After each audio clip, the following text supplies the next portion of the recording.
Pabala si US President Donald Trump na wawasakin ng Amerika ang Iran kung hindi ito papayag sa ceasefire at pagbukas sa Strait of Hormuz.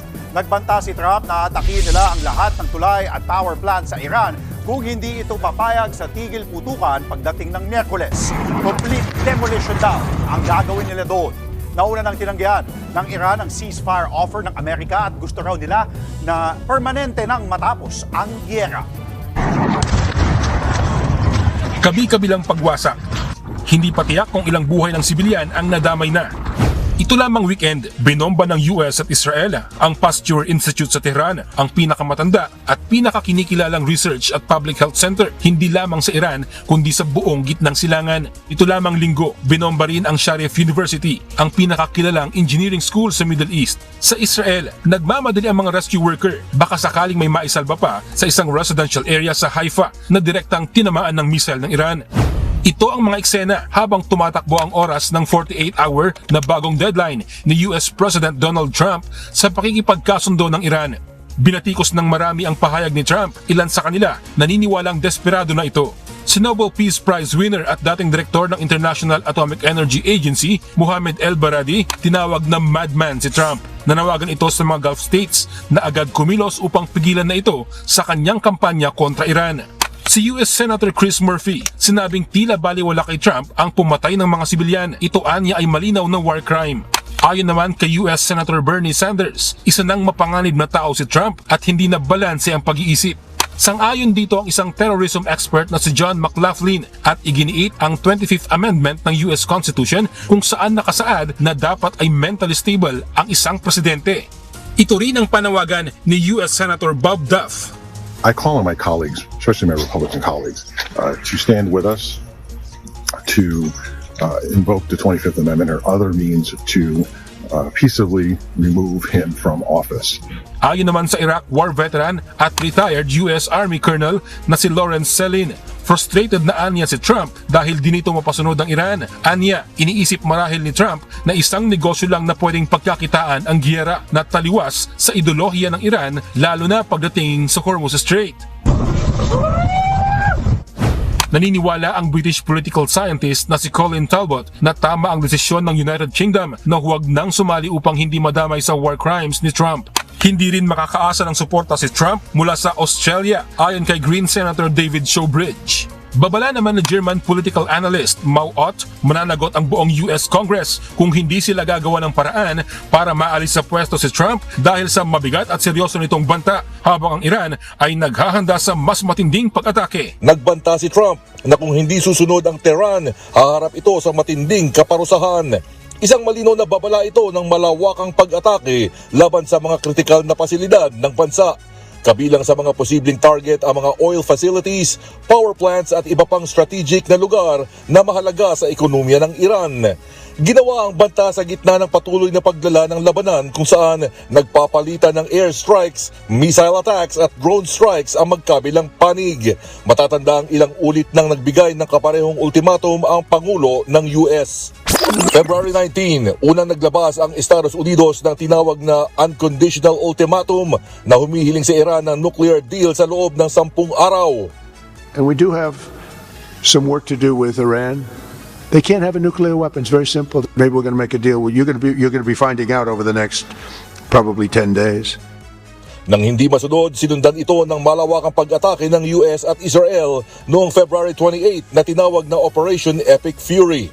The United States military is undertaking a massive and ongoing operation to prevent this very wicked, radical dictatorship from threatening America and our core national security interests.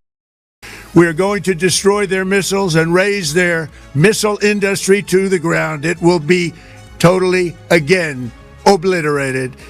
Sa operasyong ito, target ang mga nuclear facilities, missile sites at military bases ng Iran na naglayong mapigil ang kakahiyan ng bansa na makabuo ng nuclear weapon na magiging banta sa mundo.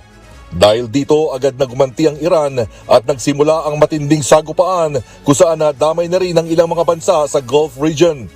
Pagsapit ng March 21, muli na namang nagtakda si Trump ng 48 oras na deadline. Nagbanta ito na wawasakin ang mga energy facilities ng Iran kung hindi nito bubuksan ang Strait of Hormuz na isang kritikal na daanan ng langis na pinagmumula ng pangamba sa global supply.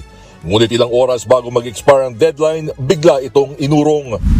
March 23, nagdeklara si Trump ng 5 araw na good faith pause dahil sa umano'y positibong negosasyon kasama ang Iran. Sunod nito, noong March 27, muli na namang pinahaba ang deadline at nagbigay ng panibagong 10 araw upang bigyan ng mas mahabang panahon ang diplomasya. Ngunit sa kabila ng mga palugit, hindi naman humupa ang labanan. Sa halip, lalo itong lumala at lumawak na naging sanhi ng pagkasawi ng libo-libong individual. Nagresulta na rin ito sa pagtaas ng presyo ng langis dahil sa patuloy na pagharang ng Iran sa mga barkong dumadaan sa Strait of Hormuz. Dahil dito, ilang makapangyarihang bansa na ang nananawagan ng tigil putukan dahil sa lumalawak na epekto ng digmaan sa buong mundo.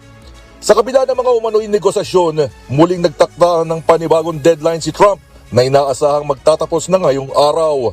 Ayon sa Pangulo, kung hindi tutugon ng Iran, posibleng maglunsad ang Estados Unidos ng mas malawakang pag-atake sa mga susunod na araw.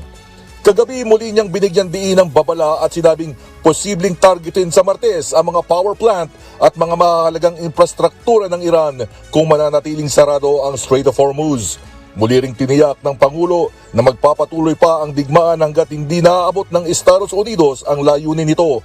Sa kanyang kauna-unahang televised national address noong Miyerkules, muli nang nagsimula ang giyera. Sinabi ni Trump na malapit nang makamit ng Amerika ang mga target nito sa Iran.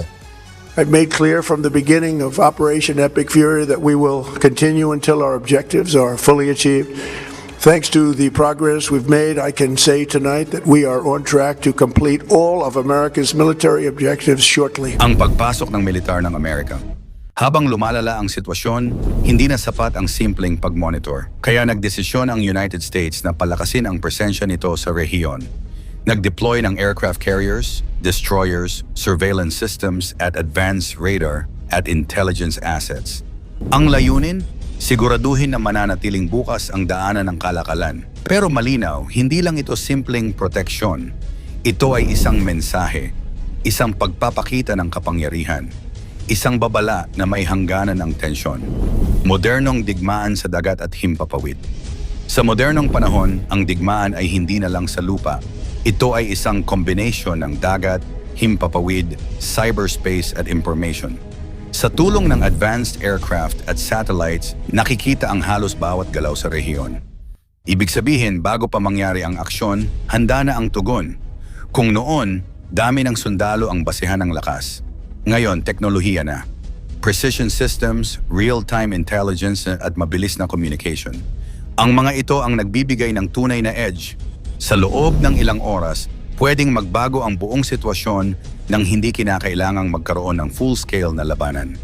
Bilang isa sa pinakamakapangyarihang bansa sa mundo, ang kanilang desisyon ay may malaking epekto sa direksyon ng sitwasyon. Kung pipiliin nilang makialam, posibleng lumawak ang conflict. Kung hindi naman, posibleng lumala pa ang sitwasyon. Sa puntong ito, walang malinaw na kasagutan. Pero isang bagay ang sigurado, ang mundo ay nakamasid. At habang tumatagal, lalo lamang tumitindi ang tensyon.